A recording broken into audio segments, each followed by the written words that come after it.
સમાચારમાં આગળ વાત કરીએ તો સમાચાર ભરૂચથી પ્રાપ્ત થઈ રહ્યા છે। ભરૂચમાં પણ એર ઇન્ડિયા વિમાન દુર્ઘટનાને લઈ શોક જોવા મળ્યો છે। ત્યારે સમાચાર ભરૂચથી પ્રાપ્ત થઈ રહ્યા છે।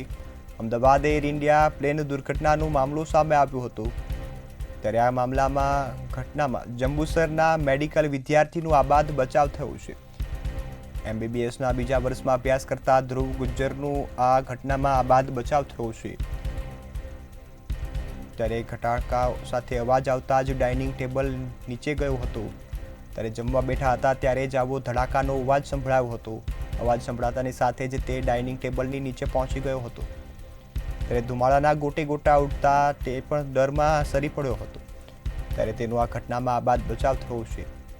ધ્રુવ બારીમાંથી કૂદી અને સેફ જગ્યાએ દોડી જતા તેનો બચાવ થઈ ગયો છે।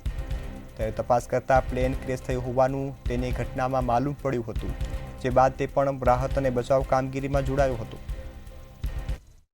આ ઘટના બની ત્યારે અમે ઘરે જ હતા। થોડીવાર પછી ધ્રુવનો ફોન આવ્યો અને એને આ ઘટનાનું અમને વર્ણન કર્યું કે મમ્મી અહીંયા પ્લેન ક્રેશ થયું છે અને અમે એકદમ બારીમાંથી કૂદીને બહાર સેફ છે। ત્યારે અમે ભગવાનને ખૂબ ખૂબ પ્રાર્થના કરી કે અમારો દીકરો સેફ છે અને હરખના આંસુ પણ આવી ગયા। ત્યાર પછી એને કહ્યું કે મારા જે કોલેજના છોકરાઓ છે તે ઇન્જર્ડ થયા છે અને અમુકના ડેથ થયા છે એનું અમને ખૂબ જ દુઃખ છે। અને ત્યારથી જ અમે ભગવાનને પ્રાર્થના કરવાની ચાલુ કરી દીધી કે જે ડેથ થયા છે એના પરિવારજનોને ભગવાન શક્તિ આપે અને એમની આત્માને શાંતિ મળે। આ ઘટના બની તેના વિશે આ ઘટનામાં હું ત્યાં 1 કલાક અને 30 મિનિટે હું ત્યાં મેસમાં એટલે કે જ્યાં જમવાની જગ્યા હોય ત્યાં હું જમતો હતો અને બસ મેં જમવાનું ચાલુ જ કર્યું હતું અને એકદમ જોરથી અવાજ આવ્યો હતો અને ઉપરથી બધું પથ્થર અને બધું પડ્યું હતું અને ધુમાડાના ગોટે ગોટા હતા।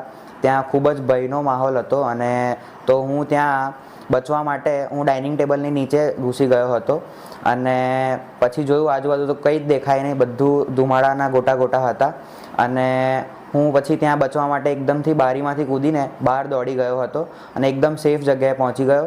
ત્યાં પછી લોકો ત્યાં બધા એકદમ ભયનો માહોલ હતો, બધા દોડધામ કરતા હતા અને લોકોથી પછી જાણવામાં આવ્યું કે આવી રીતે કોઈ પ્લેન ક્રેશ થયું છે।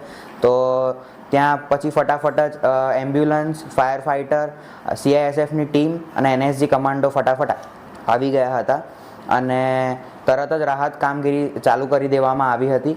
લોકોનો પણ ખૂબ જ સાથ સહકાર હતો જેથી કરીને જે પણ કંઈ લોકોને વાગ્યું હતું, જે પણ કંઈ લોકો ફર્સ્ટ ફ્લોરે હતા એમને ગંભીર ઈજા થઈ હતી અને અમુક લોકોના મૃત્યુ થયા હતા। તો ફટાફટ જ ફાયર ફાઇટરની ટીમે પહેલાં બધાને રેસ્ક્યુ કર્યો, પછી અમે લોકો પણ સેવામાં જોડાઈ ગયા હતા। અમે લોકો પણ જે પણ કંઈ લોકોને વાગ્યું છે અને જે પણ કંઈ લોકો દજાયા હતા એવું કંઈ બી હતું એમને ફટાફટ એમ્બ્યુલન્સમાં ટ્રાન્સફર કરવાની કામગીરી પણ અમે બધા સ્ટુડન્ટ્સ અને હેલ્થકેર વર્કરે બધાએ ચાલુ કરી દીધી હતી અને આ ખૂબ જ ભયનો માહોલ હતો અને આ ખૂબ જ દુઃખદાયક ઘટના હતી।